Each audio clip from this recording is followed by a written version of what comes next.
السلام علیکم ورحمۃ اللہ وبرکاتہ۔ میں سید شاہ نواز آپ کی خدمت میں حاضر۔ آج میں آپ کو ایک ایسی سٹوری دکھانا چاہتا ہوں جو کہ ہم مسلمانوں کے لیے بہت ضروری ہے۔ اور ایک مسلمان نے ایک یہودی سے پوچھا کہ آپ کی تعداد دنیا میں 9.2 ملین ہے، اتنی کم، اور اس کے باوجود آپ لوگ اتنے امیر ترین اور آپ لوگوں میں سے کوئی بھیک نہیں مانگتا ہے، یہ کیسے؟ اور مسلمان جو ہے، مسلمان 1 ارب 40 کروڑ تک ہیں، اور غریب بھی ہیں، کچھ امیر بھی ہیں، لیکن آپ لوگ زیادہ امیر کیسے ہو؟ اور اس یہودی نے اس کو پلٹ کے جواب دیا کہ ہم 3 باتوں پہ زیادہ عمل کرتے ہیں، اور وہ 3 باتیں کیا ہیں وہ آپ دیکھ لیجئے۔ میں آپ کو ویڈیو دکھا رہا ہوں۔ دوستو، کیا آپ جانتے ہیں کہ یہودی لوگ اتنے امیر کیوں ہو جاتے ہیں؟ تو کسی مسلمان نے ایک یہودی سے پوچھا کہ ساری دنیا میں جتنی بڑی کمپنیز ہیں وہ یہودیوں کی ہیں، حالانکہ تمہاری تعداد سب سے کم ہے، پھر بھی تم لوگ سب سے آگے ہو، یعنی تمہاری تعداد پوری دنیا میں 9.2 ملین ہے اور مسلمان 1 ارب 40 کروڑ ہے۔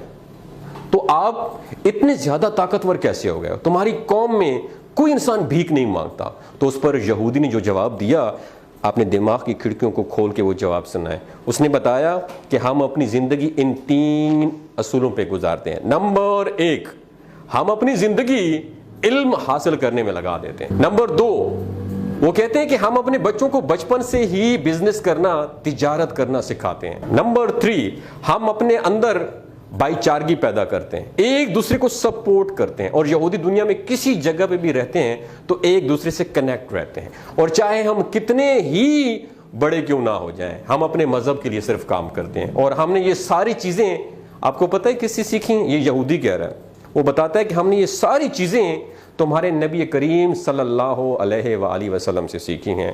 اللہ اکبر۔ دوستوں، یہ باتیں آپ کے ساتھ شیئر کرنے کا بنیادی مقصد یہ ہے کہ دوسرے لوگ ہمارے نبی کریم صلی اللہ علیہ وآلہ وسلم کو فالو کر کے کامیابی حاصل کر رہے ہیں، اور ہم مسلمان ہیں جو کہ دنیا والوں کو فالو کرنے میں لگے ہوئے ہیں۔ تو کامیابی چاہتے ہو تو اپنے نبی کو فالو کرو، دنیا میں بھی کامیاب رہو گے اور آخرت میں بھی کامیاب رہو۔ تو کہنے کا مقصد یہ ہے کہ ہمارے نبی صلی اللہ علیہ وسلم نے فرمایا تھا کہ تفرقوں میں نہ پڑو اور رسی کو مضبوطی سے پکڑو۔ آج ہم تقسیم ہو چکے ہیں، ہم سنی ہیں، ہم شیعہ ہیں، ہم بریلوی ہیں، ہم دیوبندی ہیں۔